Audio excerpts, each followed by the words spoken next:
நீங்கள் விரும்பக்கூடிய ஒன்றை நிகழ்த்தி கொள்ள இன்று முயற்சி செய்யுங்கள். ஏதாவது ஒன்றை நீங்கள் முயற்சி செய்யுங்கள்.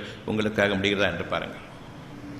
காலை கடன்களை கழிக்க வேண்டும் என்று நீங்கள் உங்களுடைய இரவு பொழுதில் காலையில் எழுந்ததற்கு முன்பாகவே நீங்கள் எண்ணம் கொள்கின்றீர்கள். ஆனால் நான் விரும்பியபடி என் வயிறு சுகமாகவில்லை. அவசரமாக போகக்கூடாது, அமைதியாக போக வேண்டும். அதில் அவசரமும் இருக்கிறது. என்னை அறியாமலேயே அங்கு காப்பாற்றுவோன் யார்? அவசரம் என்னை தவறச் செய்யும். அந்த தவறுகளில் எனக்கு பெரும் நஷ்டங்கள் உண்டு, கஷ்டங்கள் உண்டு, வேதனைகள் உண்டு. இருந்தபோதிலும் நாம் அதனை மறுத்தவர்களாக நம்முடைய பாதையில் முனைகின்றோம். தண்ணீர் தாகம் அடிக்கின்றது, அந்த வேளையில் குடிக்க முடியாது. எவ்வளோ சாப்பிட்டாலும் தண்ணீர் தாகம் அடங்கவில்லை. பசிக்கிறது, ருசியாக சாப்பிட வேண்டும். போய் உட்கார்ந்தால் ருசி இல்லாத உணவாக இருக்கின்றது. ஏதோ ஒரு குறை அமைந்து விடுகின்றது. ஒரு காஃபி டீ குடித்தா கூட நான் விரும்புகிற மாதிரி எனக்கு கிடையாது, அது வேறு விதமாக இருக்கும். நானே சமைச்சால் கூட அது வேறு விதமாக இருக்கும். எவ்விதம் நீங்கள் உங்களுடைய எண்ணத்தை நீங்கள் பொருளாக மாற்றுகின்றீர்கள். உள்ளட்சம் வேண்டும், பிரார்த்தனையும் வேண்டும். அவனன்றி ஒரு அணு கூட உங்களுடைய நன்மையின் பாதையில் உங்களால் அசைக்க முடியாது என்பதை அறிந்து கொள்ளுங்கள். நான் இப்பொழுது ஊசிகளையும் மாத்திரைகளையும் வேக்சினேஷன் போட்டுக்கொண்டு நாளைய வாழ்க்கையில் சுகமாக இருப்பேன் என்று கூறுகின்றோம். பெரும் வழிகேட்டில் நாம் ஆகியிருக்கின்றோம். ஊர் உலக மக்களை நான் பார்த்து என்னுடைய பாதையை நான் கெட்ட வழிகளின் மீது ஆக்கிக்கொண்டேன், சிந்தித்து உணராததன் காரணமாக. ஒவ்வொரு மூச்சும் சரி உங்களுக்கு நீங்கள் விரும்பிய உங்களுடைய சுகத்தை கொடுக்கக்கூடிய மூச்சாக இல்லை. ஒரு அழகான மூச்சு இருக்கின்றது, சாதாரண மூச்சு விட்டுக்கொண்டிருக்கின்றோம். பரந்த அந்த மூச்சுக்கு இணையாக சாதாரணமாக விட்டுக்கொண்டிருக்கிற மூச்சுக்கு நிச்சயமாக அந்த சுகம் கிடையாது. சுகத்தில் வேறுபாடு இருக்கின்றது. சுகமாக நான் உணர்ந்து கொண்டிருப்பது ஓரளவு கஷ்டத்தோடு நான் வாழ்ந்து பழக்கப்பட்டு விட்டேன். இன்னும் சுகத்தை நான் அடையவில்லை. சுகத்தை முழுமையாக நான் அனுபவிக்கவும் இல்லை. இதுதான் சுகம் என்று எண்ணிக்கொண்டிருக்கின்றோம். துன்பத்தோடு இன்பமும் கலந்திருக்கின்றது, கஷ்டங்களோடு வேதனைகளும் கலந்திருக்கின்றன. இன்னும் என்னுடைய ஆற்றாமைகளோடு என்னுடைய ஆதரவும் ஆறுதலும் கலந்திருக்கின்றது. இவை அனைத்தையுமே நான் ஒட்டுமொத்தமாக ஆக்கிக்கொண்டு நான் சுகமாக இருப்பது போன்று எண்ணிக்கொண்டிருக்கின்றேன். என் மனதின் பக்கம் நான் திரும்பினால் தெரியும், நிச்சயமாக நான் சுகமாக வாழவில்லை. சுகம் மட்டுமே இருக்குமானால் நாளை வாழ்க்கை பற்றி கவலை நீங்க வேண்டும். எதனை நாம் மனதில் கொண்டிருக்கின்றோமோ அது நிகழ இருக்கின்றது. உங்களுடைய எண்ணம் உங்களை வாழ்வித்துக் கொண்டிருக்கின்றது. நீங்கள் விரும்பினீர்கள், இங்கு வந்திருக்கின்றீர்கள். விரும்பாமல் வர முடியாது. உங்களுடைய எண்ணத்தின் பிரகாரம் உங்களுடைய சூழ்நிலைகளும் மாறிக்கொண்டிருக்கின்றன.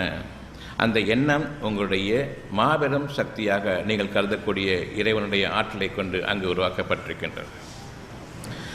உங்களுடைய எண்ணத்தின் மீது சத்தியமாக இறை உணர்வோடு நீங்கள் வாழ்விக்கப்பட்டு கொண்டிருக்கின்றீர்கள். உங்களுடைய எண்ணம் நன்மையை கொண்டு விளங்குகின்றது. என்னுடைய எண்ணத்தில் வெறும் கெட்டது மட்டுமே இருக்குமானால், நன்மையை நான் நம்பவே முடியாது என்ற நிலை இருக்குமானால், எனக்கு கேடுகள் தான் நாளைய வாழ்க்கை என்று நான் நம்பிவிட்டால் மனம் வெறுத்து விட்டது. நான் வாழ வேண்டும் என்ற அந்த எண்ணத்தை விட்டுவிடுகின்றேன். மனதை விட்டுவிட்டேன். மனம் நன்மைகள் இருந்தால் அது மனம், நன்மைகள் இல்லை என்றால் மனம் இல்லை. மனம் வெறுத்து விட்டது. நான் வாழ விரும்பவில்லை. வெறுமையில் நான் வாழ்ந்துவிட வேண்டாம். சத்தியத்தை கொண்டு நான் வாழ வேண்டும். மனம் என்பது ஒரு பொருள் அல்ல.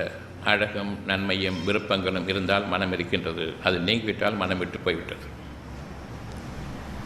மனம் என்பது ஒரு பொருள் அல்ல, பேரருள். அந்த பேரருள் இறைவனுடைய செய்திகளை தாங்கி நிற்கின்றது. அந்த இறைவனுடைய செய்திகளை தாங்கி நிற்கக்கூடிய அந்த நெஞ்சம் மனமாக இருக்கின்றது. முழுமையான இறைவனுடைய ஆசீர்வாதங்கள் அங்கு இறங்கியிருக்கின்றன. இந்த ஆசீர்வாதங்களை உங்களுடைய வாழ்க்கையினுடைய நாளைய அமைப்பாக இறைவன் அமைக்கின்றான். நீங்கள் அமைக்காதீர்கள் கற்பனையை கொண்டு. உங்களுடைய கற்பனை எல்லாம் நீங்கள் படைத்த பொருள்களை கொண்டு நீங்கள் வாழ விரும்புகின்றீர்கள், அவ்வளவுதான். உங்களுடைய சுகப்பொருள்களாக நீங்கள் எதனையெல்லாம் கண்டுபிடித்தீர்களோ அதை கொண்டு வாழ்ந்து கொண்டிருக்கின்றீர்கள். அதில் உயிரோட்டம் இல்லை என்பதை அறியுங்கள். வெளியில் நாம் பார்ப்போமேயானால் இரண்டு விதங்களில் இருக்கின்றன. ஒன்று இறைவன் படைப்பு, இன்னொன்று நீங்கள் கண்டுபிடித்த படைப்புகள். உங்களுடைய அறிவை கொண்டு நீங்கள் அமைத்து கொண்ட சில படைப்புகள். இந்த இரண்டும் தான். ஒன்று செயற்கை, இன்னொன்று இயற்கை.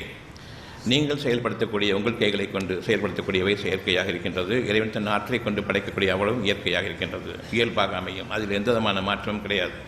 இயல்புக்கு விரோதமாக நாம் வாழ்ந்து கொண்டிருக்கின்றோம். இயல்புக்கு சாதகமாக இயற்கை வாழ்ந்து கொண்டிருக்கின்றது நமக்காக. அதில் குளிர்ச்சி இருக்கின்றது, இதில் வெப்பம் இருக்கின்றது. மின்சாரத்திலிருந்து வரக்கூடிய இந்த காற்று வெப்பக்காற்று. நாம் குளிர்ந்த காற்றை எண்ணிக்கொண்டிருக்கின்றோம்.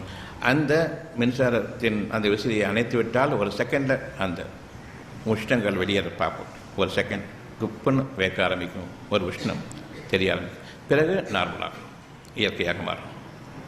இதற்கு காரணம் அவ்வளவு சூடும் உள்ளுக்குள் இறங்கிக் கொண்டிருக்கின்றது.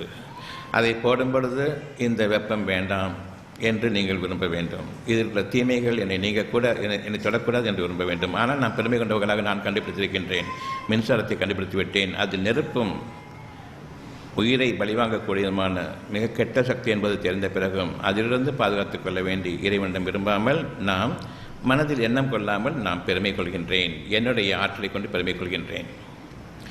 எங்கு ஓடிக்கொண்டிருந்த மின்சார விசையை அணைக்க வேண்டும். இந்த சத்தத்திற்கு அந்த சத்தம் விரோதமானது, இந்த ஆற்றலுக்கு அந்த ஆற்றல் விரோதமானது, இந்த அமைதிக்கு அது நிச்சயமாக அலங்கோலமானது, வேண்டாம் என்று விரும்புகின்றேன். மனிதனுடைய கண்டுபிடிப்புகள் அவ்வளவுமே